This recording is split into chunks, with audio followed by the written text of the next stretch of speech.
Assalamualaikum warahmatullahi wabarakatuh. Waalaikumsalam. Waalaikumsalam warahmatullahi wabarakatuh. Waalaikumsalam warahmatullahi wabarakatuh, Pak. Ya, sampai jumpa lagi ya di mata kuliah kimia dasar. Bukan kimia dasar ya, dasar kimia analitik. Saya barusan jam 9 tadi ngajar kimia dasar, jadi masih ke bawah kimia dasar. Nah, untuk awal ini baru 85 orang ya, termasuk saya dan Bu Leti. Kita lakukan dulu presensi untuk memulai perkuliahan. Silakan, ini presentasi saya sudah nampak ya di sana? Ada jelas? Nampak, Pak. Sudah, Pak. Iya, saya tampilkan untuk presensinya. Ini bisa dilihat ya. Ini yang saya kasih kursor ini RA. Yang bagian kanan ini RB. Maaf, Pak, untuk yang tidak bisa absensi barcode gimana ya, Pak? Yang nggak bisa absensi barcode ya banyak. Banyak, Mul. Lumayan, Pak. Biasanya ada dari 20-an. Ada 20 orang ya. Jadi data aja, Mul, di data. Seperti Nanti, kemarin itu ya, Pak? ya di data aja, nanti pas di akhir paling dosennya bakal absenin satu-satu. Tapi usahakan bisa pakai barcode ya, jadi biar nggak berulang-ulang kali nanti dosennya ngecek. Yang bisa pakai barcode silakan pakai barcode. Silakan presensi dulu ya.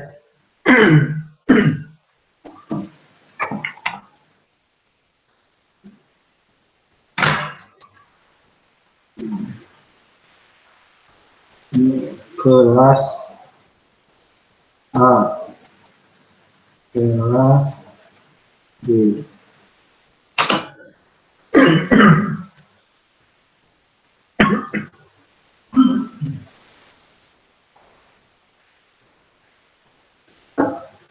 Sudah? Udah ya? Udah ya, saya harap sudah ya. Ini yang belum presensi silakan, yang nggak bisa pakai iPhone ataupun pocketnya bermasalah, silakan didata saya sama ketua kelas ya. Nanti didata aja sama Mulyadi untuk pertemuan ke-5 ini. Pertemuan kelima itu yang nggak bisa siapa aja. Jadi didata aja mulai dari yang sebelum-sebelumnya, kalaupun ada datanya nanti dilaporkan aja. Nah, untuk minggu ini kita akan melanjutkan perkuliahan kita. Sebelumnya ya minggu lalu kita ada membahas tentang analisis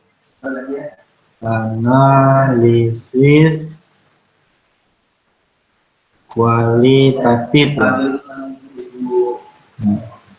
Sama ada tugas juga ya, tugasnya itu ada di Google Classroom, silakan dicek ya. Tugasnya deadline-nya kalau nggak salah malam ini ya, silakan dicek tugasnya.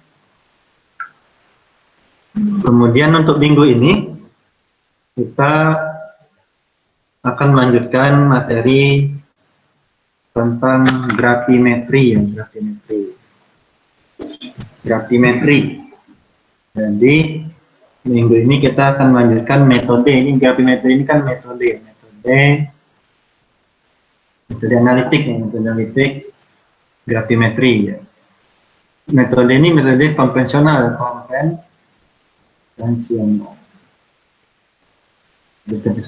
Nah, grafimetri ini berdasarkan massa ya. Jadi pengukuran sinyal yang diukur itu berupa massa atau perubahan perubahan massa. Ini gravimetri. Nah, gravimetri ini termasuk metode konvensional. Nah, kita akan membahas tentang jenis gangguannya, kemudian analisa gravimetri kualitatif organik dan organik, kemudian secara kuantitatifnya. Nah, dalam metode gravimetri itu ada yang disebut dengan direct analysis. Ya. Direct analysis itu maksudnya pengukuran analisis langsung ya, analisis langsung. Ya, analisis langsung. Contohnya kita mengukur padatan suspensi dalam fasilitas pembuangan limbah. Jadi yang diukur ya dari sampel itu setelah dikeringkan, nanti dapat suspensinya itu berupa ditimbang padatannya. Nah, itulah pengukuran langsung. Atau kita mengukur langsung, misalnya kita punya AgNO3, kita reaksikan dengan ya NaCl gitu ya, maka nanti kan ada terbentuk, nanti kan ini kan jadi ada Ag plus ditambah Cl min kan, nah, akan terbentuk nanti endapan AgCl. Nah, ini berarti kita mengukur massa endapan AgCl yang terbentuk ini, maka ini disebut sebagai direct analysis, analisis langsung yang kita ukur, misalnya dari reaksi yang terbentuk, reaksi pengendapan terbentuk, ataupun dari penguapan mendapatkan massa suatu sampel, itu disebut direct analysis. Nah, ada juga indirect analysis, misalnya kita punya larutan Pb2+. Nah, Pb2+, kita mengukur langsung ya menggunakan gravimetri ini ya, karena dia berupa aqueous, jadi nggak bisa kan. Nah, jadi kita bisa bikin Pb2+ ini menjadi padatan, menjadi PbO2. Nah, ini PbO2 ini berupa padatan. Dengan cara ini elektrogravimetri, nanti menggunakan elektrogravimetri, dia kita dalam larutan Pb2+ ini nanti menggunakan elektroda yang diletakkan elektroda PT nanti. Di elektroda PT-nya nanti akan mengumpul di lapisan elektroda nanti akan mengumpul PbO2. Nah, PbO2 ini kan dia mengalami, ya ini kan biloxnya 2+, di sini jadi berapa biloknya? Ini kan biloknya berapa? +2 kan? +2, Pak. Kalau yang di kanan? Bilox PB-nya? Pak, +4. Ya, ini kan -2 kali 2, ini berarti +4 kan? +4. Nah, PB-nya berarti teroksidasi. Nah, ini itulah nanti salah satu jenis gravimetri ada yang disebut dengan elektrogravimetri. Tapi ini nggak akan dibahas di dasar-dasar kimia analitik. Itu akan dibahas di pertemuan selanjutnya kan. Nah, ini metode indirect karena kita nggak langsung mengukur Pb2+ ini, tapi kita mengukur PbO2 yang terbentuk di elektroda PT. PT itu platina ya. Platina. Kita tahu kan perbandingan koefisien PbO2 itu merupakan perbandingan koefisien PbO2 dan Pb2+ itu sebanding dengan perbandingan mol kan. Ingat secara stoikiometri bahwa perbandingan koefisien itu merupakan perbandingan mol. Nah, inilah merupakan gravimetri dengan metode tidak langsung. Salah satu contohnya. Ini juga contoh yang lain, kita mau mengukur PO3 3-, maka kita bisa membentukkan dulu PO3- ini bereaksi dengan AgCl2 sehingga akan terbentuk endapan Hg2Cl. Nah, ini kita tahu seberapa terbentuk Hg2Cl ini kan secara stoikiometri itu sebanding dengan molnya PO3 3-. Ini ada macam-macam gravimetri ya. Ada pengendapannya, gravimetri pengendapan. Jadi prosesnya itu pengendapan ya, terbentuknya endapan. Kemudian elektrogravimetri ini yang saya sebutkan tadi yang menggunakan reaksi ya, menggunakan elektro, berarti menggunakan listrik ya. Ini yang tadi menggunakan ada proses reaksi redox tadi, adanya elektroda. Kemudian volatilization, ini volatil, dari kata volatil. Volatil itu apa? Volatil, senyawa yang bersifat volatil. Bersifat volatil maksudnya apa?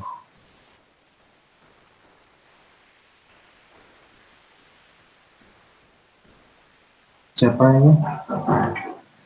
Immanuel?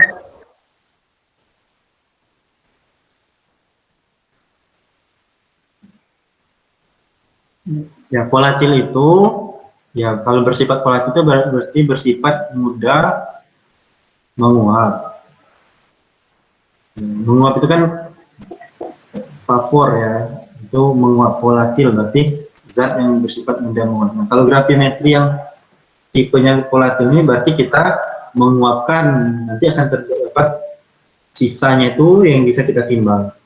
Kemudian ada partikulat gravimetri. Nah, ini bisa kalian baca ya, ini ada di buku Harvey yang kemarin tuh saya kirimkan di grup ya. Nah, syarat gravimetri itu, oh ya, Mul, suara saya kedengaran jelas nggak? Jelas, Pak. Jelas, Pak. Jelas, iya. Jelas, Jelas, Pak. jelas, jelas. Kedengar ya?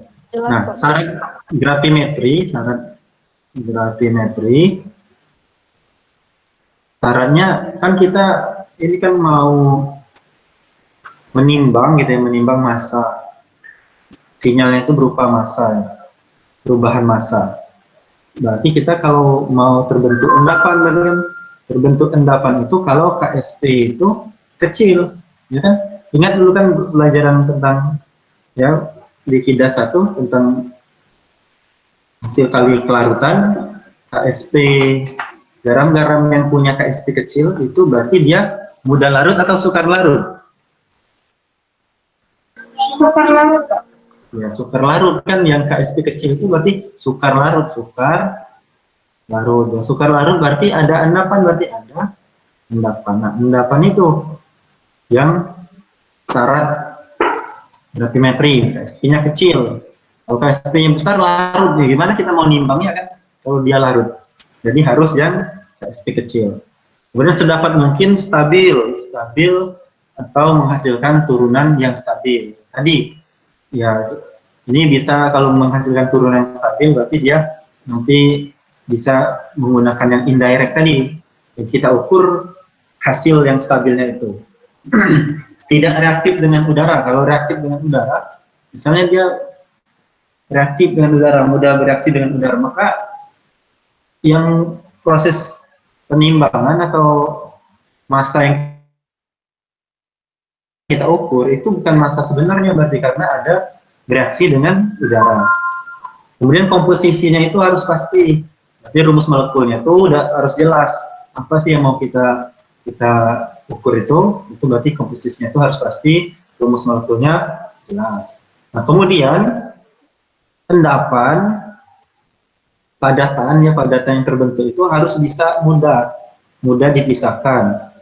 Ya, mudah dipisahkan dengan penyaringan, ya bisa dengan penyaringan berarti menggunakan kertas saring ya, kertas saring, menggunakan kertas saring ya, biasanya kita punya ya, ini wadah layernya, terus kita saring. Nah, ini punya corong, terus nah di corong ini kita letakkan kertas saring, ya mungkin di praktikum dulu udah diajarkan cara melipat kertas saring. Jadi dilipat zat saringnya. Nah, ini harus mudah disaring. Atau metode yang lain tanpa terkontaminasi. Kalau disaring kan nggak akan terkontaminasi kan? Ya, saringnya masih baru, jadi nggak akan terkontaminasi. Intinya kalau terjadi kontaminasi berarti massa yang kita ukur itu bukan massa yang real, bukan yang sebenarnya. Nah, ini syarat gravimetri, ya, syarat gravimetri. Nah, kemudian jenis-jenisnya ada koloid dan kristalin. Ya, koloid, ingat ya koloid, dulu kan pernah belajar koloid. Koloid itu berarti ada ada yang ada pendispersi, ada yang terdispersi. Nah, koloid ini kita tahu bahwa koloid itu padatan dalam cairan, ya, padatan dalam cairan. Contohnya kalau kita padatan yang terdapat dalam cairan tadi, contohnya misalnya gelatin atau agar-agar. Agar-agar tuh kalau pernah masak agar-agar itu kan kita punya serbuk agar-agar itu, kita masuk air, kita panaskan, terus pas dia dingin tiba-tiba dia membeku, seolah membeku. Itu padahal itu kan jadi kayak membeku, itu salah satu contohnya koloid gitu ya. Nah, ukuran koloid itu, ukuran jenis gravimeter ini rentangnya itu mikro hingga nano, kecil. Susah disaring ya. Susah disaring karena stabil di larutan. Ini koloid. Kemudian ada kristalin. Kristalin itu contohnya ya pembentukan kristal. Ini ukurannya jauh lebih besar karena ya menggabung-gabung dari kecil tergabung jadi besar hingga ukurannya tidak terbatas. Nah, ini mudah disaring karena mengendap spontan. Ya, proses pengendapan ini ya super pakai larutan ya, larutan lewat jenuh ya, super saturation, larutan lewat jenuh itu mengendap spontan. Ingat dulu kan ada larutan itu kan ada larutan jenuh, tak jenuh sama lewat jenuh. Larutan lewat jenuh, kalau lewatan jenuh, tak jenuh. Coba saya tanya ya.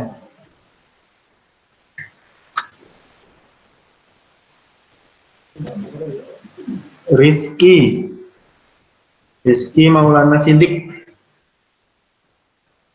Rizky hadir? Jian. Hadir Pak. Hadirnya Pak. Hadir Pak. Ya, coba Rizky kan hadir. Kalau larutan tak jenuh apa? Larutan tak jenuh. Ayo. Apa Ki? Larutannya masih bisa dilarutin Pak. Larutan yang masih bisa dilarutin. Coba itu dilengkapi, larutan yang masih bisa dilarutin. Agak rancu kayaknya kalimatnya. Larutan lewat jenuh. Nah, yang tak jenuh apa Ki? Coba di itu. Masih bisa apa? Masih bisa? Larutan jenuh. Masih bisa? Apa tadi? Larutan jenuh.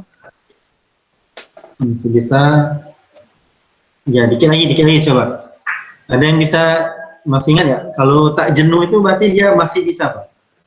Masih bisa larut. Saya Pak. Masih bisa Ya, melarutkan. Masih bisa larut, Pak. Larutan jenuh itu masih Bisa dilarutkan, melarutkan Pak, karena larut tambahan Pak. zat terlarut yang lebih sedikit daripada larutan. Ya, saya udah nangkep itu maksudnya. Masih bisa melarutkan pelarut kan? Masih bisa melarutkan zat terlarut. Iya, Pak. Terlarut. Jadi Iya Pak. pelarutnya itu masih bisa melarutkan zat terlarut, itu sebut larutan tak jenuh. Kalau udah jenuh berarti dia udah jenuh, udah maksimal zat terlarut, ya, maksimal zat yang terlarut yang bisa dilarutkan per volume larutan. Ya, volume larutannya misalnya 100 gram air ya, setiap pelarut. Kalau ini bisa juga misalnya tergantung berapa volume larutannya. Nah, kalau lewat jenuh, coba satu orang. Saya Pak, Ya, siapa namanya? Wahyu Kartika Pak. Ya, ketika gimana kalau lewat jenuh? Kalau menurut saya larutan kelewat jenuh itu zat pelarutnya itu lebih kecil daripada zat terlarut Pak. Jadi udah bener-bener kental, terus udah nggak bisa ngelarutin zat terlarutnya lagi Pak. Zat pelarut, ya. Iya Pak, zat pelarut lebih kecil daripada zat terlarut. Zat terlarut. Oke. Zat terlarut ini kata Kartika. Ada yang lain? Lewat jenuh. Kalau jenuh kan udah maksimal zat terlarut, ya, maksimal solut yang bisa dilarutkan dalam volume solvent, misalnya 100 mili air, atau tergantung kan, pokoknya volumenya tergantung volume berapa. Kalau lewat jenuh, ini menurut Kartika itu berarti zat pelarutnya itu lebih kecil dibandingkan zat terlarut, berarti zat terlarutnya udah banyak sekali gitu. Ada yang punya pendapat lain? Saya Pak, Ya, siapa namanya? Haidar Pak. Ya, Haidar, ya, silakan Haidar. Kalau menurut saya larutan lewat jenuh itu dia udah nggak bisa melarutkan zat terlarut lagi Pak, sehingga terjadi endapan. Ya, terjadi endapan, ya. Nah, baik, makasih ya Kartika sama Haidar. Jadi larutan lewat jenuh itu larutan yang mengandung, ya, melebihi prediksi. Ya, jadi dia tuh mengandung zat terlarut yang melebihi prediksi larutan jenuh. Ya, misalnya NaCl, ya, NaCl itu misalnya pada suhu 100 derajat Celcius, dia kelarutannya, solubility-nya, kelarutannya itu 39 gram, ya, per 100 gram pelarut. Nah, tapi ternyata dia bisa melarutkan 40 gram, melebihi kelarutannya itu. Maka itu disebut sebagai larutan lewat jenuh.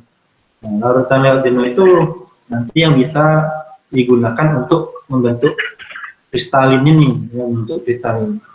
Nah, kalau larutan lewat jenuh itu bisa nanti membentuk endapan sehingga jadi kristal. Itu ya, mungkin bisa dibaca lagi. Kalau larutan tak jenuh itu masih bisa melarutkan, kalau jenuh itu udah maksimal nggak bisa lagi. Kalau lewat jenuh itu dia melebihi prediksi jumlah zat terlarut yang bisa dilarutkan pada larutan jenuh. Yang harusnya misalnya 40 gram per 100 ml larut, ternyata dia bisa melarutkan lebih dari itu. Nah, ini ada fenomena, contoh fenomena. Ya, ini ada fenomena pertama, coba kita lihat, ketika BaSCN 3,5 molar, ini 3,5 molar, dicampurkan dengan MgSO4 3,5 molar dengan volume yang sama, maka akan didapatkan gelatin. Ya, gelatin itu ya, saya bilang kayak agar-agar tadi ya. Akan didapatkan gelatin. Ya. Kayak agar kayak Apa lumpur. katanya? Ya, itu kalau kita mencampurkan Besok.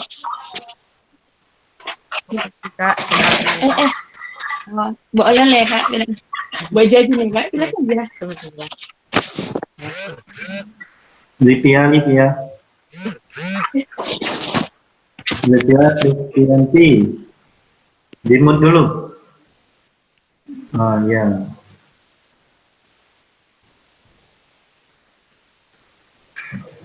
Ya, lanjut ya.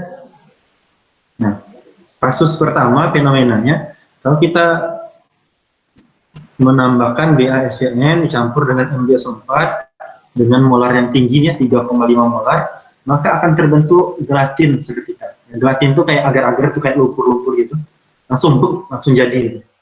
Dengan konsentrasi yang besar. Kemudian kita turunkan konsentrasinya. BASCN-nya 1,5 molar, kemudian MgSO4-nya 1,5 molar, dan volumenya sama, maka akan didapatkan butiran-butiran partikel. Langsung menjadi. Pas kita campurkan langsung terbentuk butiran partikel seketika. Ya. Ini butiran partikel itu kan padatan ya, padatan kecil. Padatan kecil seketika. Nah, kemudian kita turunkan lagi. Kita bikin konsentrasinya makin kecil, 0,005 molar.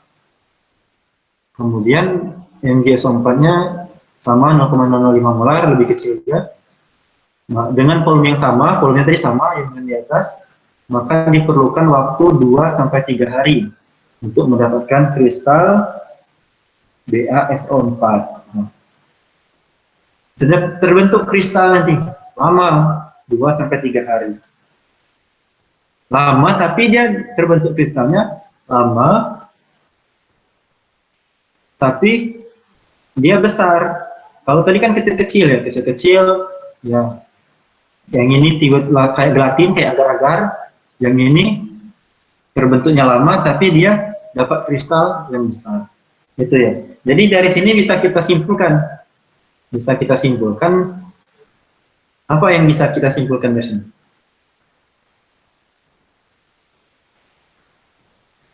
Ya, coba. Izin menjawab Pak. Siapa? Silakan. Siapa? Saya Cynthia Pak. Kalau menurut saya semakin kecil molarnya maka hasil akhir yang dihasilkan itu tuh makin berupa padatan Pak. Ya, terima kasih Cynthia. Nah, menurut Cynthia makin kecil konsentrasi, ini kan konsentrasi dalam molar, makin kecil maka hasilnya nanti endapannya itu akan semakin berupa padatan, yang berupa padatan ya. Benar ya, makin berupa padatan, maksudnya padatan seperti padatan yang besar, jadi makin banyak endapan yang kita dapatkan. Ini fenomena dapat disimpulkan bahwa semakin kecil konsentrasinya, maka endapan akan semakin besar. Endapannya apa? Endapan itu ya betul tadi Cynthia tadi, endapan padatan. Nanti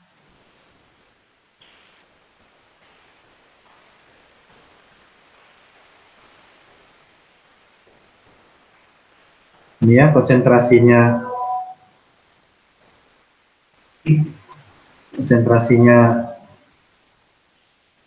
mengecil, ya konsentrasi turun, maka akan terbentuk endapan itu makin besar. Nah, ini skema pembentukan endapan. Nah, ini skema ini ketika terbentuk endapan, ini bisa kita lihat. Ini endapan ya, warna coklatnya endapan. Terus ini Ag plus, ya Ag plus ini di lapisan pertama ini endapan, terus ada lapisan pertama itu ada Ag plus. Ini skema apa ya? Skema pembentukan endapan AgCl berarti kan, karena contohnya ini AgCl, ini kan AgCl. Oke. Ini AgCl, Cl, AgCl ini maksudnya endapan. Kalau AgCl doang kan kecil, jadi karena endapan berarti AgCl yang banyak sekali. Ini endapan di lapis pertamanya itu ada Ag plus. Ini kenapa ion Ag plus pada lapis pertama? Ya ini kenapa ion Ag+ pada lattice pertama? Ya, karena disebutkan di sini bahwa pembatasnya itu ion klorida. Kalau dia pembatas berarti dia apa? Masih ingat kan dulu belajar tentang pembatas? Kalau dia pembatas berarti dia Reaksinya habis bukan Pak? Berarti dia habis kan? Berarti dia habis duluan. Ya. Berarti dia habis duluan. Itulah kenapa di lapis pertama ini ion AgCl, ion Ag+. Karena ion Cl-nya udah habis duluan karena dia pembatas. Ya lapisan keduanya ya lapisan ion lawan. Ya ion lawan itu berarti apa? Ion lawannya ya. Tadi kan NO3- itu berarti dari ini kan Ag+ itu berarti kan Ag NO3 ya. Itu kan ion lawannya berarti NO3-. Ya ini harusnya OH- ya, OH- karena Cl-nya udah nggak ada kan. Ya. Nah ini ada gangguan. Tadi kan di slide pertama saya sebutkan selain syarat, terus ada gangguan. Nah, gangguan-gangguan pada proses gravimetri itu apa? Ya. Gangguannya itu nanti berarti berupa hasil massa yang tidak sesuai. Massa yang tidak sesuai dengan massa sebenarnya. Ya, bentuk gangguan yang pertama apa ini? Ada yang pertama adsorpsi permukaan. Nah, ini adsorpsi ya. HD ya, adsorpsi. Sering kita mendengar adsorpsi, ada absorpsi ya. Ada absorpsi. Ini AD ada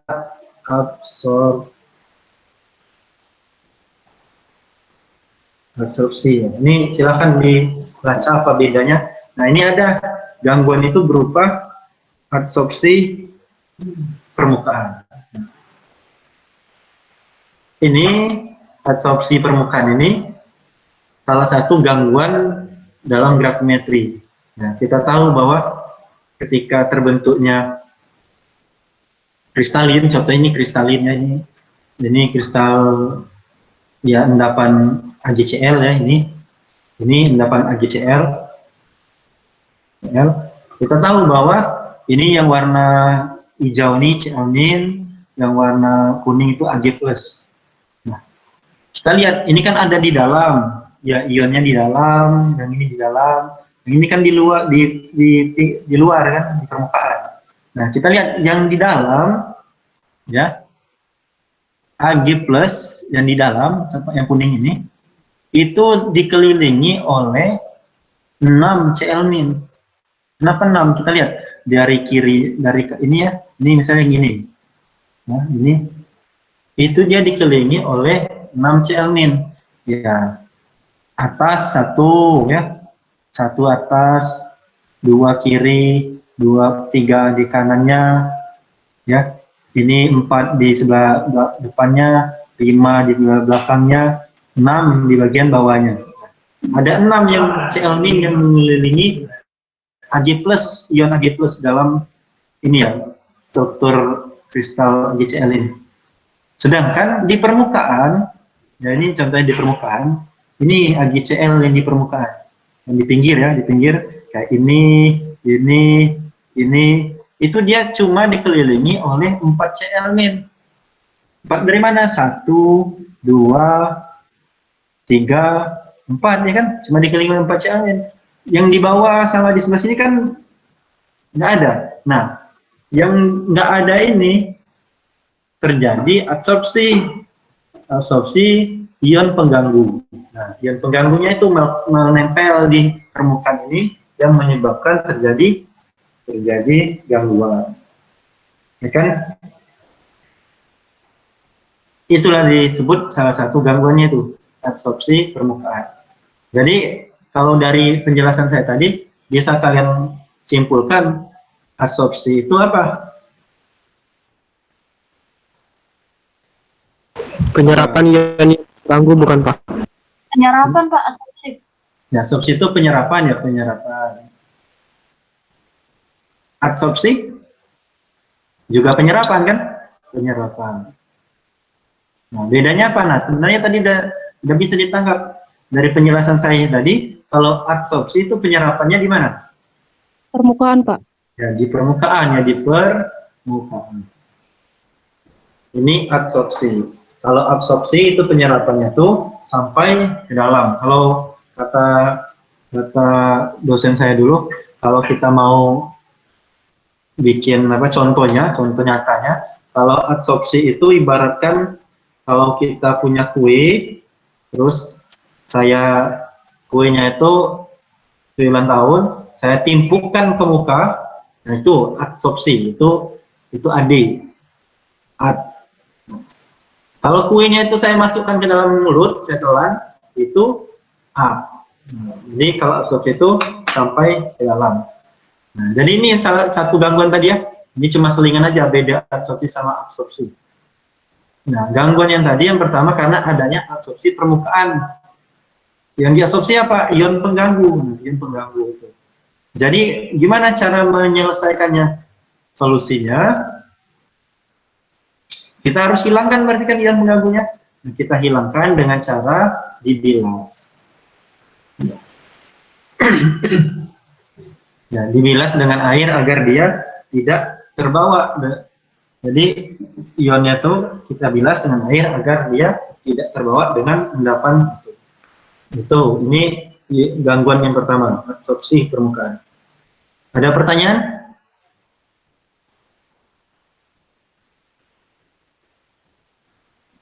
Belum Pak, belum ada. Belum ya. Nah, kita lanjutkan. Ini yang kedua, ada gangguan yang disebut sebagai inklusi. Inklusi ya. Inklusi kalau kalian ini gambarnya ya, contohnya C itu kation ya. C itu sama dengan kation. A itu sama dengan anion. Ini misal aja ya. Misalnya bisa juga AgCl, Ag+, Ag+, Cl-. Tapi ini kita gambarkan C. Ini kan udah semua Ca. Tiba-tiba muncul ini M. Ya. Muncul M. Ini kan berarti ion lain yang nyisip ya. Nyisip di sini numpang ya. Tiba-tiba dia nimbrung ya, padahal bukan, kita nggak mau ada dia, tapi dia nimbrung. Ya, itulah inklusi atau penyusupan, penyisipan ion yang bukan sampel kita, bukan yang mau kita tuju. Ya, berarti dia matrik kan, matrik itu yang nggak mau kita ambil, matrik itu gangguan. Nah, ini salah satu gangguan juga, dan ini harus kita hilangkan. Gimana kita bisa menghilangkan ini? Ini kan udah ya nyusup di dalam susunan ini. Ya kita hilangkan, solusinya kita hilangkan dengan cara ya akhirnya kita larutkan lagi. Ini kita larutkan lagi, misalnya kan AgCl ya, kita larutkan lagi, terus kita endapkan lagi. Kita endapkan kembali.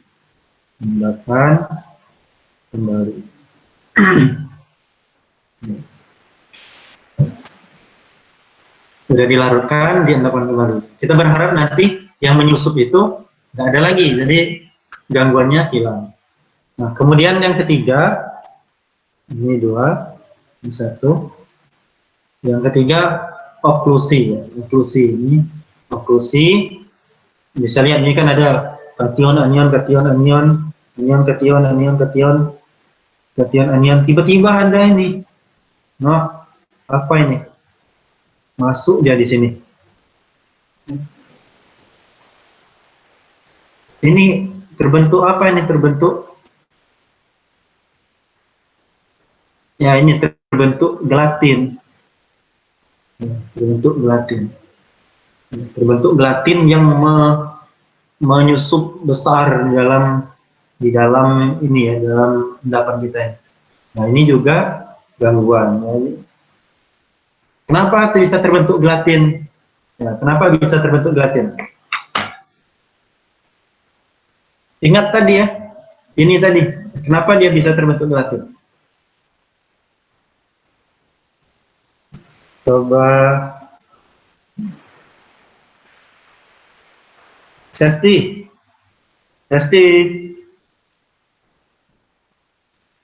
Sesti Nur Latifah. Sesti hadir?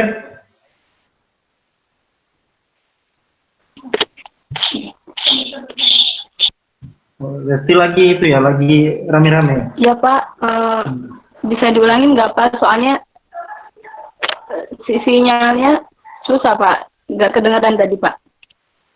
Iya. Tadi kan salah satu gangguan itu ada oklusi. Ya, oklusi. Oklusi itu dalam endapan yang kita dapatkan itu terdapat gelatin kayak agar-agar gitu. Nah, itu kenapa bisa terbentuk gelatin?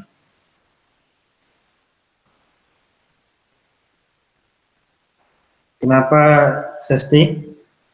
Menurut Sesti kenapa bisa terbentuk gelatin itu?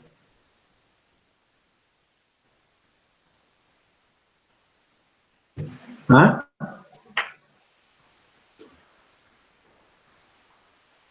Kedengaran, Ses? Coba, kayaknya Sesti sinyalnya jelek. Protein bukan Pak Apa? Karena apa, Ses? Nggak apa-apa, salah nggak apa-apa, dijawab aja. Karena apa? Tadi kan ini. Nah, ini kan oklusi itu ada gelatin yang tersusup di Yang dalam. protein Pak? Atau maaf Pak, agak putus-putus soalnya. Iya. Ya, gelatin di sini tuh maksudnya tuh bentuknya tuh kayak agar-agar gitu. Jadi di endapan kita tuh ada kayak agar-agar gitu. Biar kita, kenapa sampai terjadi gelatin ini? Kan ini bisa dijawab dari sini. Nah, dari sini kan bisa dijawab kenapa bisa terbentuk gelatin. Kenapa? Ini kan ada gelatin. Kenapa di sini? Karena volumenya sama semua. Volume. Iya Pak.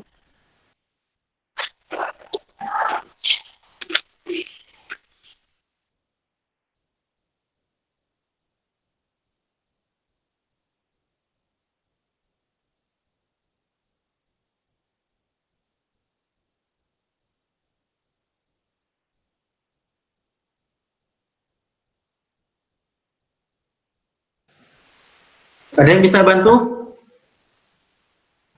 Halo, Pak izin menjawab. Dulu Pak. silakan siapa ya? Saya nggak bisa lihat itunya, lihat namanya. Silakan. Ayo, Saya mencoba menjawab boleh Pak? boleh. Saya Eci Aprilia. Kenapa Eci. bisa terbentuk gelatin? Karena molarnya itu besar Pak. Nah, karena konsentrasinya besar, jadi kalau kita bikin endapan, konsentrasi zat pengendap sama yang mau diendapkan itu besar, maka terbentuk gelatin. Ya, jadi oklusi itu, oklusi ini terjadi karena molar konsentrasi awalnya itu besar. Maka kita bisa hilangkan ini dengan cara mengurangi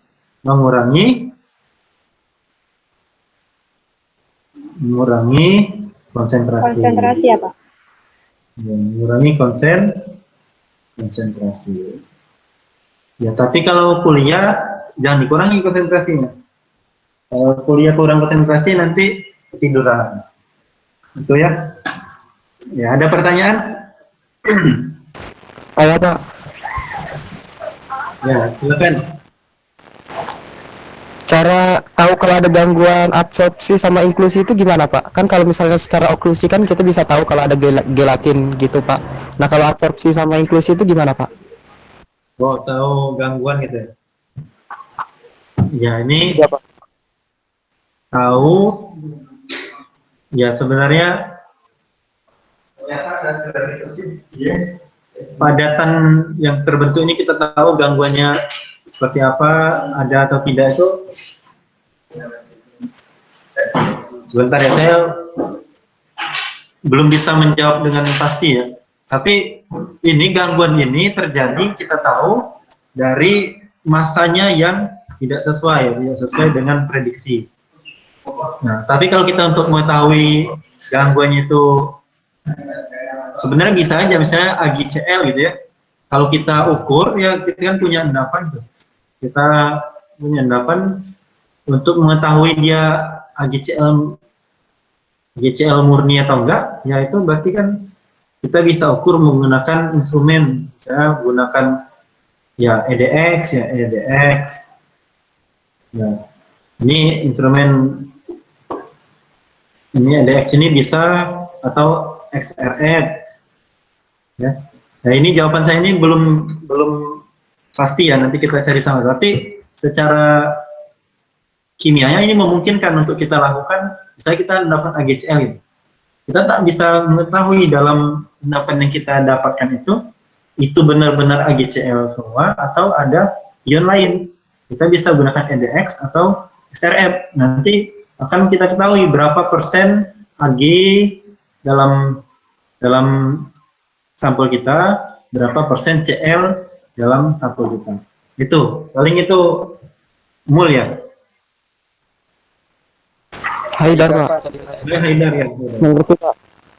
Gitu ya, Haidar.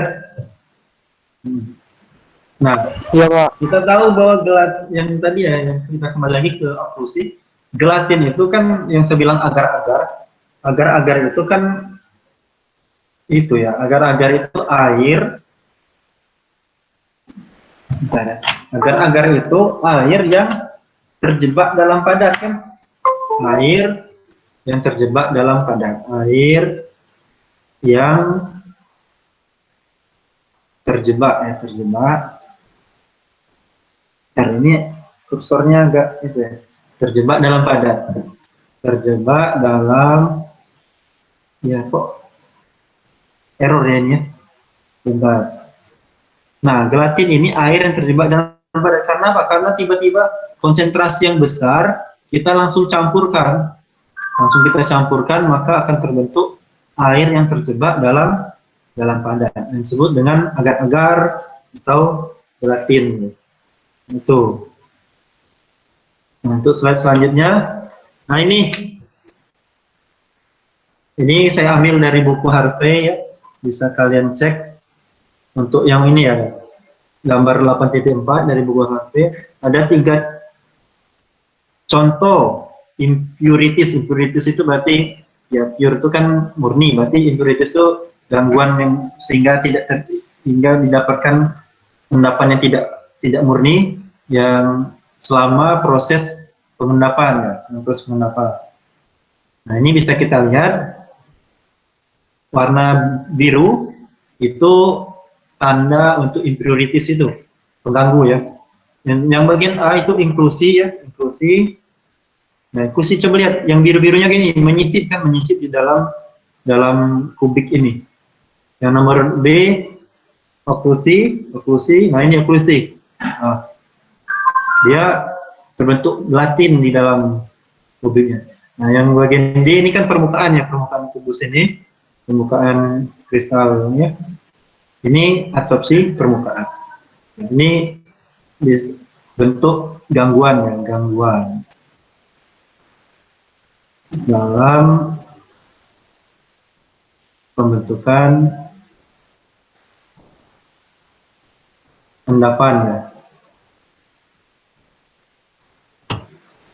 Nah ini solusinya yang kita sebenarnya tadi udah kita bahas juga. Ini solusinya pengendapan perlahan ya. Jadi mengendapkannya tetes demi tetes, jadi menggabungkannya. Jangan langsung disatukan, misalnya dua gelas kimia langsung satunya bluk disatukan, dijatuhkan. Kali ini gelas kimia gitu ya. Yang satunya langsung kita masukkan aja semuanya. jatuhkan tiba-tiba, itu pasti akan terbentuk gelatin. Jadi perlu endapan perlahan. Pelarutan dan pengendapan ulang. Nah ini untuk kita agar terjadi melepaskan ion pengganggu tadi. Ada proses itu ya, inklusi itu kan ada yang menyusup, jadi kita larutkan dan endapkan ulang. Ya, pemisahan analit dan pengganggu. Kemudian pengaturan kondisi pengendapan, ya seperti konsentrasi atau konsentrasi kita atur, pH-nya, agen pengendapnya. Ya. Misalnya kita tahu kan kayak AgCl, ada AgI ya. Ini kan endapan semua ya. AgCl, AgI. Ya. Ini kan agen pengendapnya berbeda.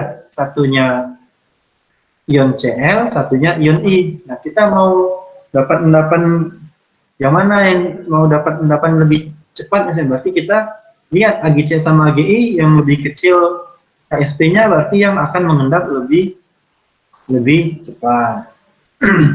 Ya, kita tahu bahwa AgCl itu KSP-nya lebih kecil daripada AgI, maka dia akan mengendap lebih cepat. Ini solusi untuk menghindari ya, mengurangi, meminimalisir gangguan. Nah ini ada pengendapannya. Pengendapan itu kita harus mendapatkan endapan yang stabil, ya. Stabil. Jadi endapan itu harus stabil. Endapan yang kita dapatkan harus stabil. Ya. Tadi ya bisa disaring, bisa dipisahkan, ya. Setelah dipisahkan bisa diapa? Karena ini gravitometri harus bisa ditimbang. Ya.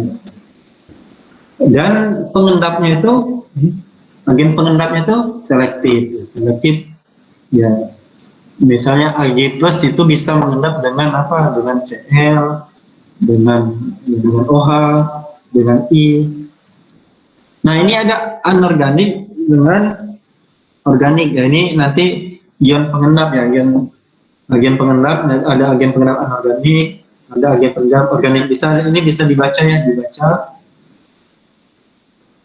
di buku Harping. Di slide ini juga ada. Nah ini ada pengendapan itu, ada yang langsung, ada yang tidak langsung. Saya jelaskan tadi, kalau langsung misalnya kita punya yang langsung ya, langsung punya Ag+, ya, aqueous, ditambah Cl- aqueous. Langsung terbentuk endapan AgCl solid. Nah, maka ini disebut sebagai langsung. Yang tidak langsung tadi, yang tidak langsung berarti kita kalau tadi kan kita mengukur Pb2+ dengan diberikan elektroda platina, berikan arus berarti kan, sehingga teroksidasi Pb2+-nya jadi PbO2. PbO2 itu berupa padatan yang berada di permukaan platina. Ya, kita bisa ukur berapa masanya. Atau contoh lain, misalnya kita punya Ca2+, ya, kita reaksikan dengan H2 C2O4 sehingga membentuk Ca C2O4 solid, tapi ini tidak stabil. Ya, ini tidak stabil. Karena dia tidak stabil, maka nggak bisa kita langsung ukur ini. Maka kita bikin dia stabil dengan cara dipanaskan. Nah, kita panaskan, akan terbentuk jadi CaCO3. Nah, ya. Stabil CaCO3, maka kita bisa ngukur ini ya. Nah, ini kunci utamanya. Endapannya harus stabil, bisa ditimbang, dan selektif.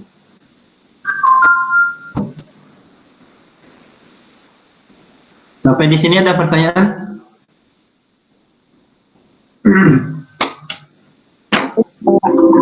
Belum ya? Belum ada. Bapak ingin bertanya, Silakan. tadi kan Bapak ngejelasin yang fenomena itu. Kalau seandainya yang di slide Bapak itu kan antara BASCN sama masa molarnya MgSO4 itu kan sama. Ya kan, sama. Maksudnya kalau 35, MgSO4-nya juga 35 gitu.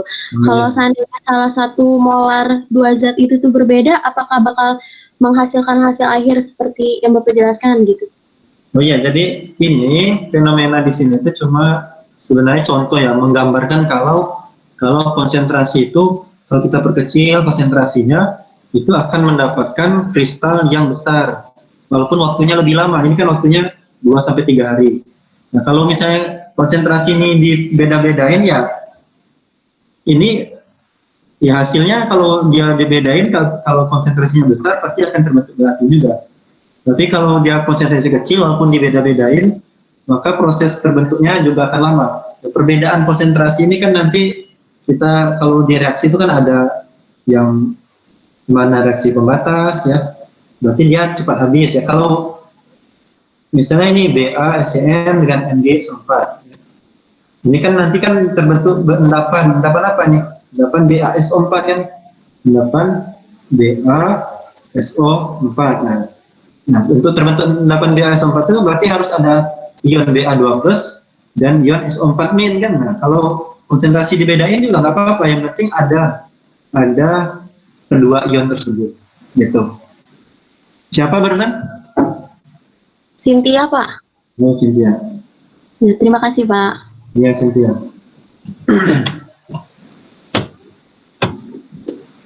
Nah, ini gambar ini saya ambil dari buku Harvey juga ya. Ini dari buku Harvey, bisa kita buka sebenarnya di bab gravimetri. Ini itu ya, apa namanya, grafik hubungan pelarutan. S itu kan pelarutan ya.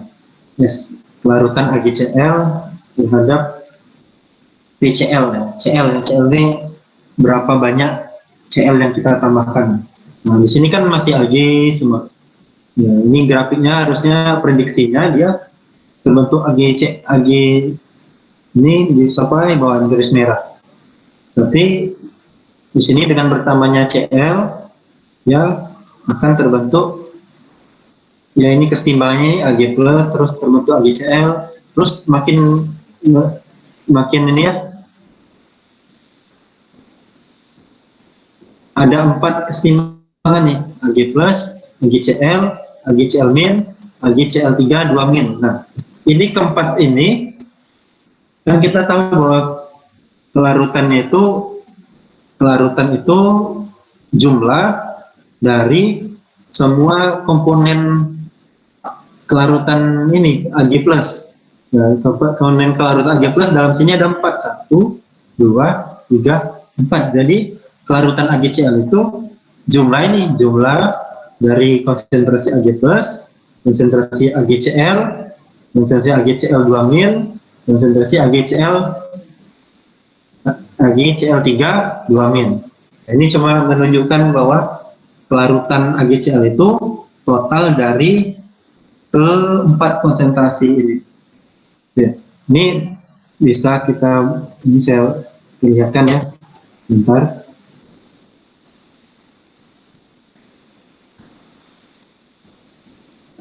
Ini ada buku Harvey, sudah ada semua kan buku Harvey-nya?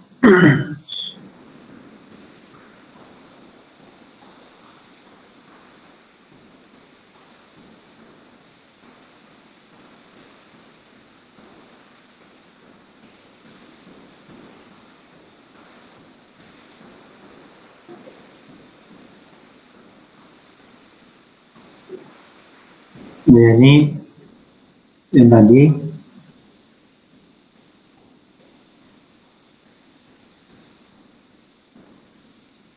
Bentar.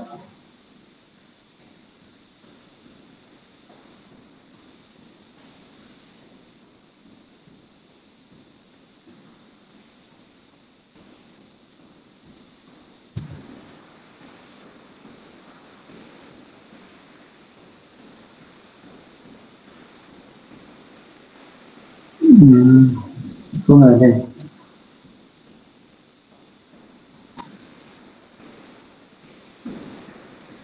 Ya, saya nggak nemu. Bentar. Harusnya ada.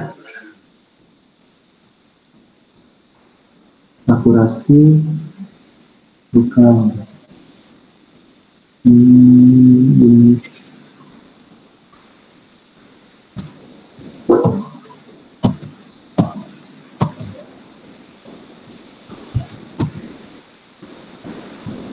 Nah ini ya. Nah ini ya kelarutan AGCL sebagai fungsi PCl. Nah ini. Nah ini garis putus-putus warna merah ini menunjukkan prediksi kita untuk kelarutan AGCL.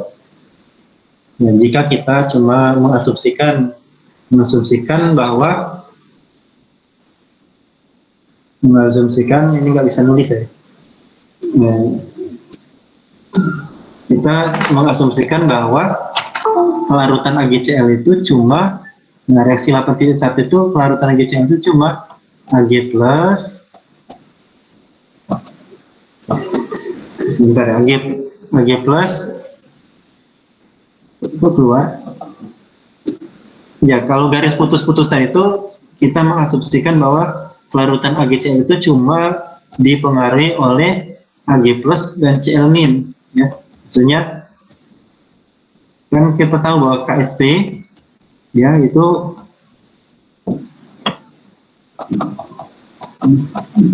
nah ini ya. Nah ini kalau dia harusnya garis putus-putus ini dia turun terus ya, kelarutannya tuh ini turun terus. Kalau kita cuma mengasumsikan hanya reaksi 8.1 itu yang berperan. Nah, reaksi 8.1 itu reaksi yang ini. Nah, Ag plus sama Cl min aja. Ag plus plus Cl min jadi AgCl. Nah, tapi ternyata ada ya, selain terbentuk ini ada AgCl2 min, AgCl32 min. Nah, ini kita memasukkan juga persamaan dari nah ini. Ya, kalau ini kan tadi persamaan pertama, terus ini ketika Cl min-nya tuh bertambah lagi, dia jadi AgCl2 min. Terus Cl-nya ditambahin lagi, jadilah AgCl3 2 min. Nah, total kelarutan AgCl itu total dari keempat komponen Ag plus itu. Sehingga kita dapatkan ini solubility AgCl itu S AgCl itu sama dengan konsentrasi Ag plus ditambah konsentrasi AgCl ditambah konsentrasi AgCl2 min ditambah konsentrasi AgCl3 2 min. Oke. Nah ini tabel 8.1 bisa kita lihat, ini metode gravimetri untuk kation anorganik ya, dan agen pengendapnya ya. Ini bisa analitnya Ba2+. Ya, kita menggunakan agen pengendap NH42CrO4, maka akan terbentuk endapan BaCrO4. Ini analit Pb2+, bisa menggunakan ini jenis-jenis pengendap ya. H2CrO4 akan terbentuk endapan PbCr4. Ya, ini bisa dibacanya, nggak perlu dihafal karena di buku itu ada. Ini nggak akan hafal juga kalau dihafal. Kemudian ini untuk anion. Ya, untuk anion misalnya kita Cn min, ya pengendapnya AgL3 akan membentuk endapan AgCN. Ya, misalnya ion Cl min tadi kan udah dikasih contoh, ion Cl min pengendapnya AgNO3. Ag plus ini akan bereaksi dengan Cl min akan membentuk AgCl, gitu ya. SCN bisa SO2, bisa CuSO4 akan membentuk CuSCN.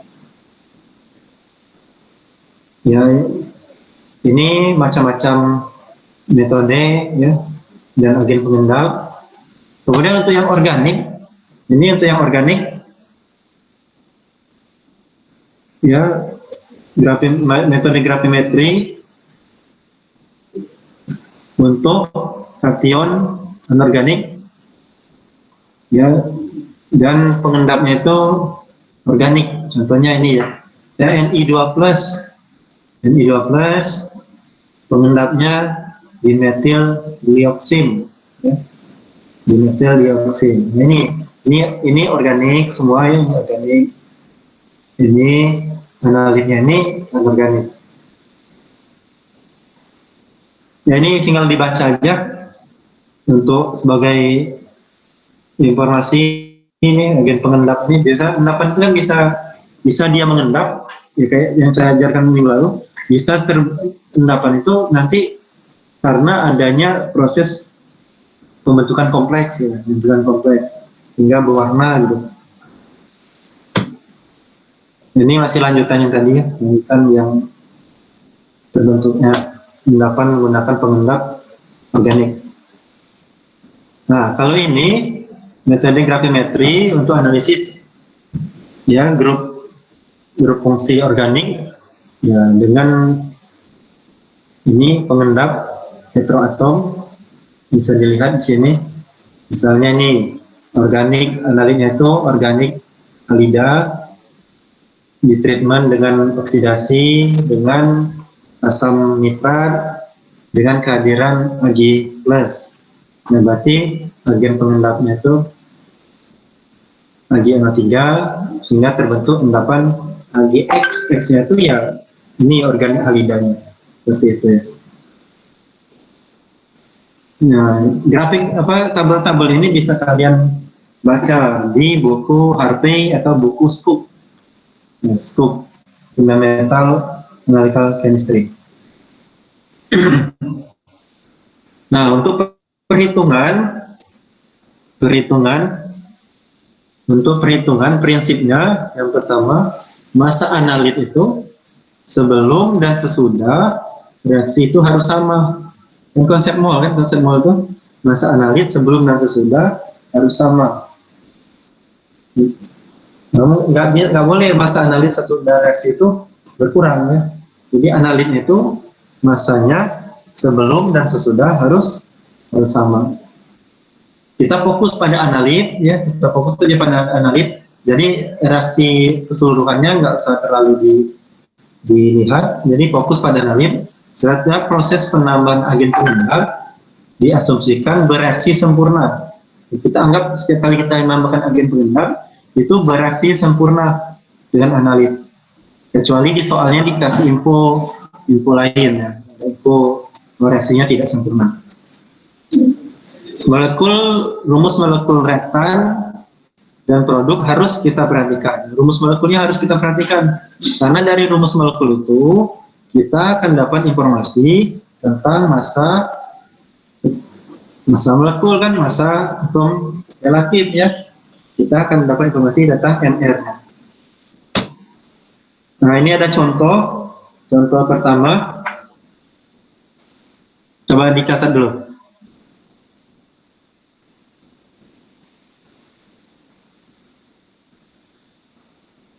Catherine, dengar suara saya?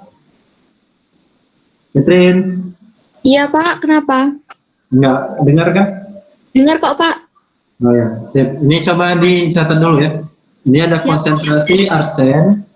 Arsen ini yang itu ya, yang membunuh Munir. Kasus Munir itu, ya Munir itu aktivis ya, itu dia keracunan arsen ya. Ya, ini konsentrasi arsen di dalam produk insektisida dapat ditentukan dengan mengendapkan arsen sebagai Mg, NH4, AS, O4. Endapan tersebut kemudian dibakar dan ditimbang sebagai Mg2, AS2, O7.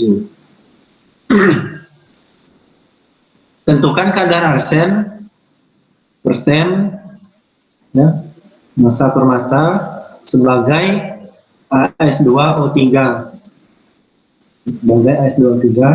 bila Ya, bila kita dapatkan ya, setelah kita bakar tadi ya, setelah kita bakar kita dapat padatan Mg2AS2O7 itu seberat 106,5 mg dari 1,627 gram sampel. Coba dicatat dulu biar kita bisa kerjakan di sebelahnya.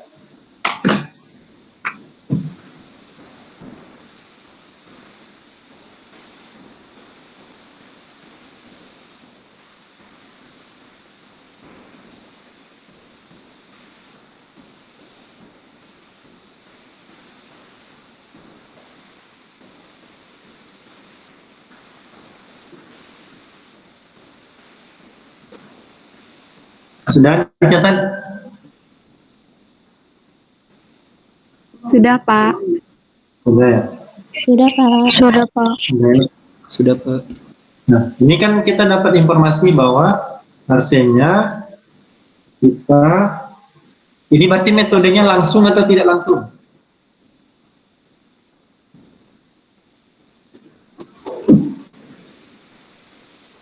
Ya. Ini berarti metodenya kita ukur arsen, kita endapkan ini, terus kita panaskan berupa Mg2AS2O7. Nah, ini Mg2AS2O7 kita dapatkan sebesar 106,5 mg. Nah, kita menentukan kadar arsen itu sebagai AS2O3 sampel yang kita dapat. Ini kita gunakan 1,627 gram. Ya, setelah kita sampel ini kita segini sampelnya, terus kita endapkan, terus kita bakar, dapatlah Mg2AS2O7 itu sebesar 106,5 mg. Berarti kita punya informasi, ya, informasi tadi. Ya, kita punya informasi.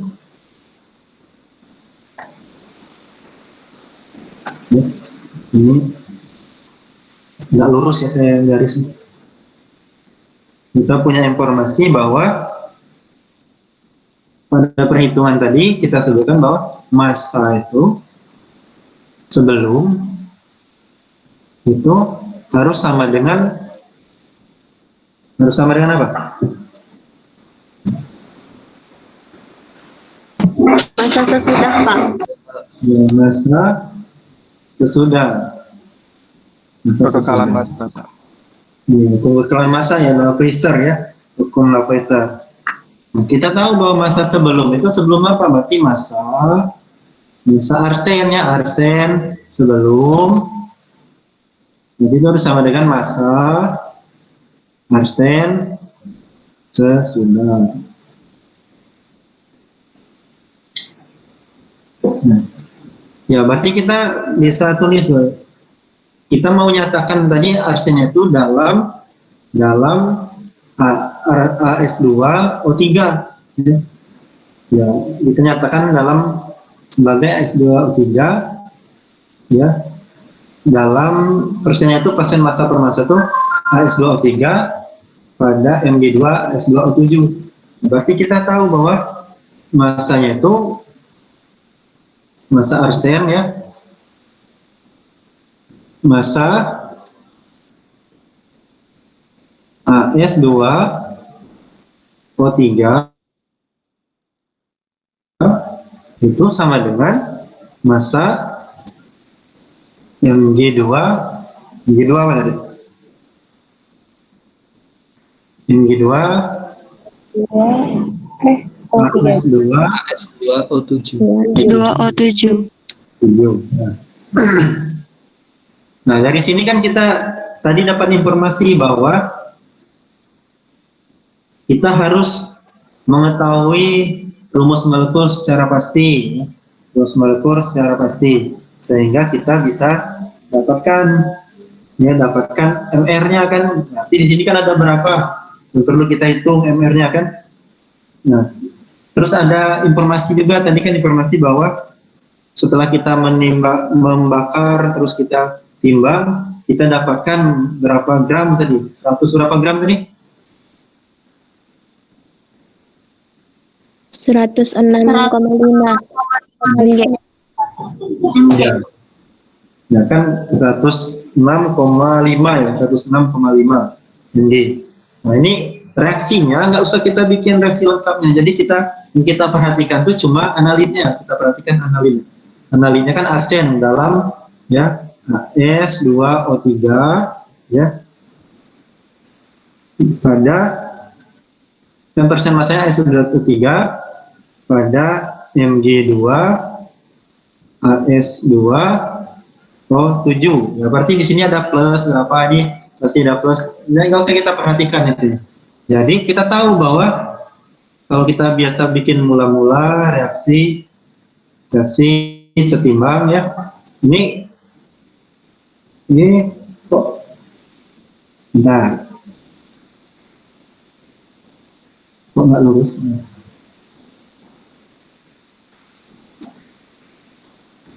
Nah ini ya, nah terus nih.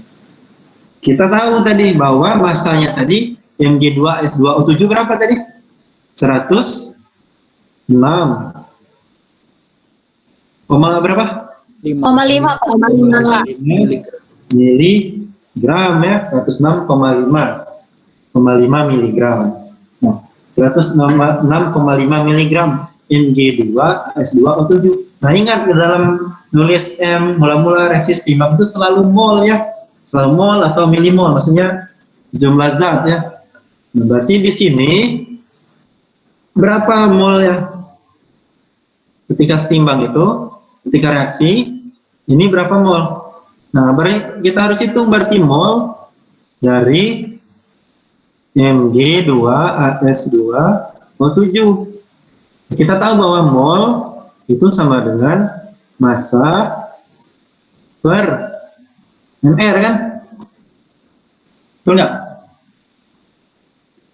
Benar, Pak. Berarti Mg2AS2O7 itu sama dengan masanya berapa? 106,5. 106,5 miligram ya, miligram per ya, ini pernya MR-nya baru dihitung. MR-nya berapa ini coba? 310,449 bukan Pak? 310. Coba ya kita cek ya satu-satu ya. Berarti ini Mg 2 kali Mg berapa? 24. 24, Pak. 24. Nah, 24 koma palingnya 24. Ya, kita bulatin aja 24. Ditambah AS-nya, AS berapa? AS 75. 75 ya. 75 dikali 2 kan? Kali 2. Ditambah lagi O ya, O-nya ya O itu mudah. O itu 16 kali 7 ya. Kemudian dia 7 buah. Nah, totalnya berapa? 310, Pak. 310 ya gram per mol ya. Kalau ini pakai miligram berarti ini miligram per milimol. Nah ini berarti 310 miligram per milimol karena kita masih dalam miligram ini kan. Jadi dapatlah berapa? Coba tolong dikalkulatorin. 106,5 dibagi 300 0,34 0,3435.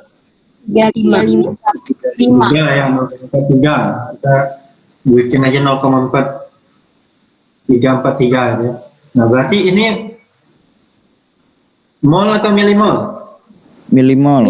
Milimol. Nah berarti kita tahu bahwa ketika sudah bereaksi itu kita dapatkan 0,343 milimol ya. Ya 0,343 milimol Mg2S2 O7. Ya mula-mulanya kan enggak kan. Di sini sebelum itu bereaksi kan belum dulu. Berarti di sini berapa di sini? 1 banding 1. 0,343. Nah, kita tahu pasti di sini harus habis kan. Berarti harus 0. Berarti di sini berapa? Sama Pak. 0,343 Pak. Ya, sama berarti kan. Nah, berarti kita tahu di sini 0,343 milimol. Dapat kan? Nah, dari sini kita bisa ngitung masanya kan, massa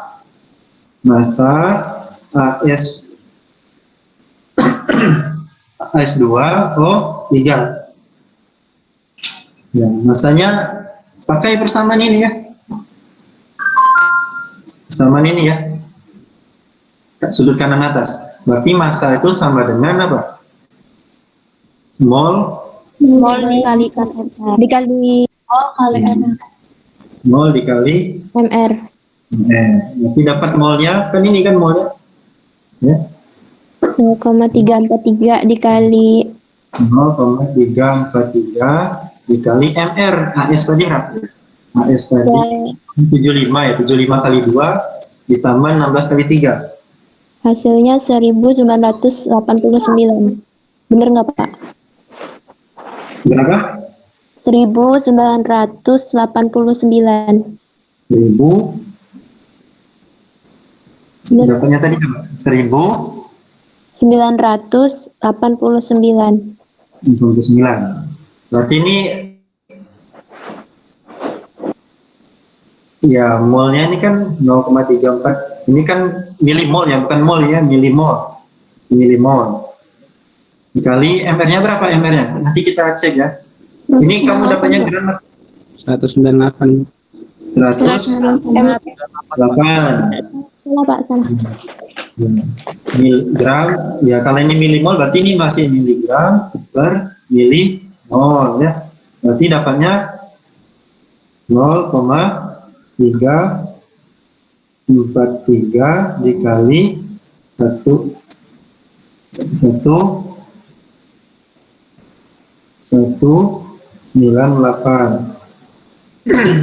Dapat berapa? 7,914 Pak. 6,914 miligram. 914 gram atau miligram? Miligram. Miligram. Ya, jadi karena ini masih dalam miligram, berarti kita jadikan ke gram kan? Jadikan ke gram, jadinya 0,067 Pak. 6794 kali 10,3. 0,0679. 0,0679. 0 Pak. Nolnya satu lagi Pak. oh ya, ini biar angkanya bagus jangan jadi koma-koma. Gimana kalau jadi angka awalnya itu jadi satuan? 6,7 coba. 679 6,7 kali 10 kali 10 pangkat berapa? min 2. Jadi 10 pangkat min 2 kan, kalau jadi koma kan nggak enak lihatnya kan. Kita bikin di awalnya tuh ya angka, maksudnya jangan 0, jadi kan 6,79 kali 10 pangkat min 2. Kalau mau bikin 0,067 tadi bisa juga sebenarnya. Ini jadinya gram kan, gram. Nah, dari sini kita kan tahu persen ini, bahwa persen itu ya sama dengan ya kan massa per massa kan. Massa yang kita dapat ya, massa yang kita dapat kita bagikan massa yang kita dapat. Nah, misalnya kita dapat, ya ini keringatan tangan saya jadi jelek banget bisa. Ini massa yang kita dapat ya bacanya, dibagi massa sampel dikali 100 ya, 100%. Maka kita akan dapat nanti persen massa AS2O3 ya persen massa H2O3. Berarti ini masanya kan H2O3 sudah dapat kita kan. Berarti persennya sama dengan massa yang kita dapat berapa? 6,79 ya. Kat minus 2. Kali 10 pangkat minus 2. Tuh ya, ini 6,79.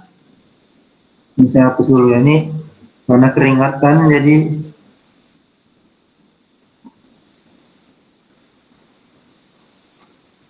ini saya tulis lagi, jadinya 6,79 dikali 10 pangkat min 2 dibagi masanya itu tadi massa sampel. sampelnya 1,627 627 gram. 1,627 gram kan, ini gram ya, udah dalam gram dikali 100%. Maka dapatlah berapa? 0,0417%. 4,17%, Pak. 4,7% Pak. 17. Yang mendapat 4,17% siapa? Saya. Ya. Siapa aja? Ada yang lain? 4,17%. Ada yang dapat lain? 11,04 Pak. 11,04. Ada yang dapat 11,04. Ya, coba ya saya bagi kalkulator ya. 6,79 dibagi 1,627. Ya, 0,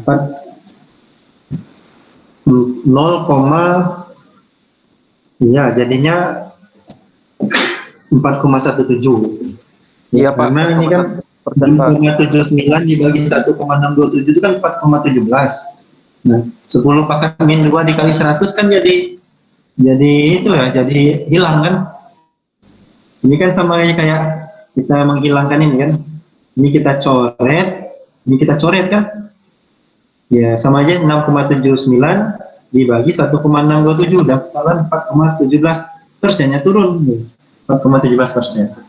Atau kalau mau dibagi dulu, ini 6,79 kali 10 pangkat min 2 dibagi 1,627, hasilnya nanti pasti 0,00417 dikalikan 100 dapatlah 4,17%. Nah, ini jawabannya. Ini mungkin salah hitung tadi ya. Kalau salah hitung hasilnya pasti berbeda. Nah, jadi yang pertama harus kalian ingat bahwa massa sebelum dan sesudah itu harus sama. Ya, massa sebelum dan sesudah harus sama. Nah, untuk reaksi keseluruhannya nggak usah kita pikirkan. Ini pasti ada plus apa, terus di sini ada plus apa, itu nggak usah. Jadi kita harus fokus saja ke analitnya, karena udah ditahu Mg2A2-nya masanya udah ketahui, berarti kita bisa ngitung molnya kan.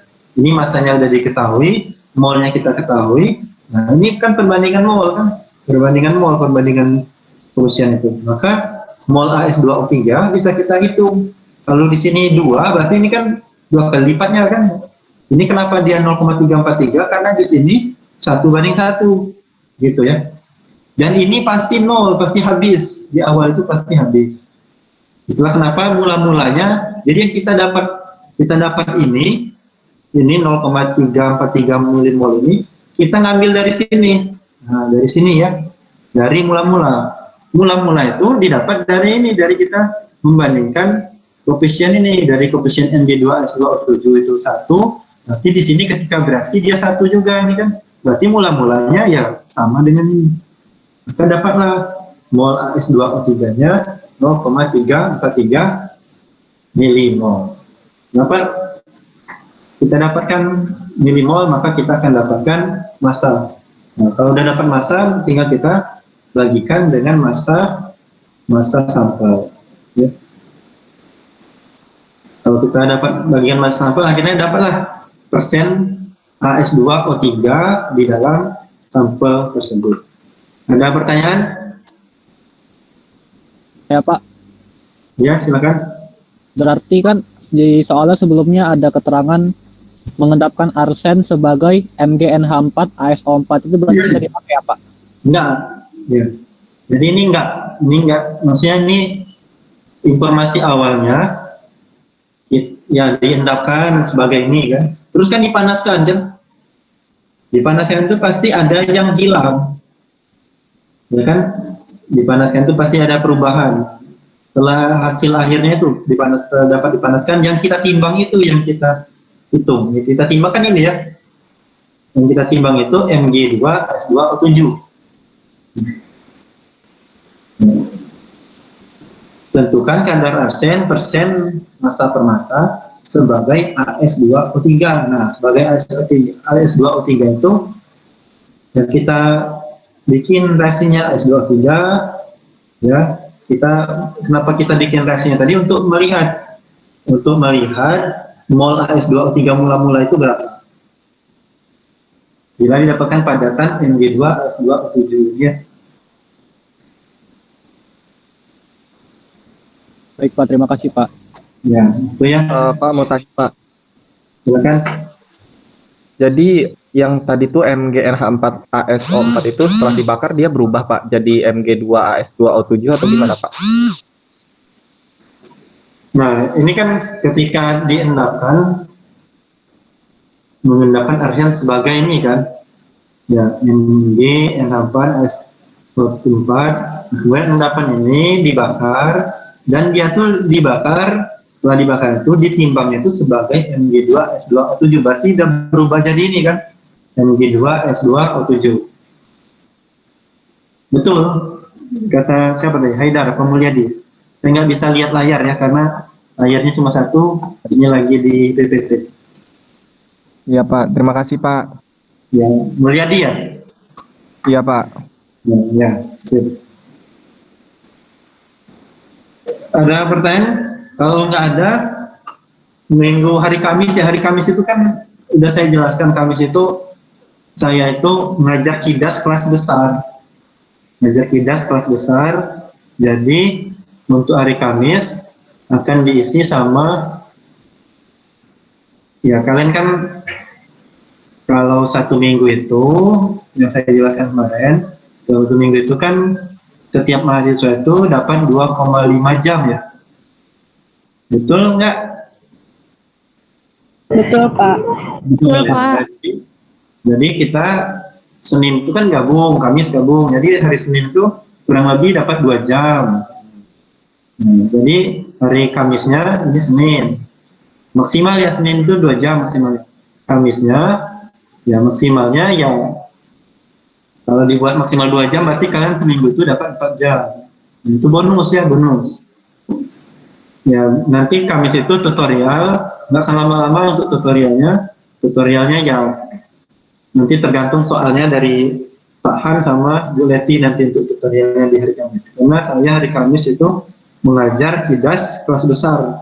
Kelas besar itu isinya 300 sampai 400 mahasiswa. Jadi mau ganti hari mereka nggak mungkin. Jadi kita untuk materinya itu di hari Senin dengan saya, nanti di hari Kamisnya itu tutorial diisi sama Pak Han, ya gantian Pak Han, Bu Leti. Kalaupun nanti Bapak Han dan Bu Leti nggak bisa masuk, berarti nanti akan ada tugas. Kita cukup ya. Masih ada pertanyaan? Enggak, Pak. Itu ini saya keluarkan dulu ya. Ini di keep aja. Ini saya set dulu.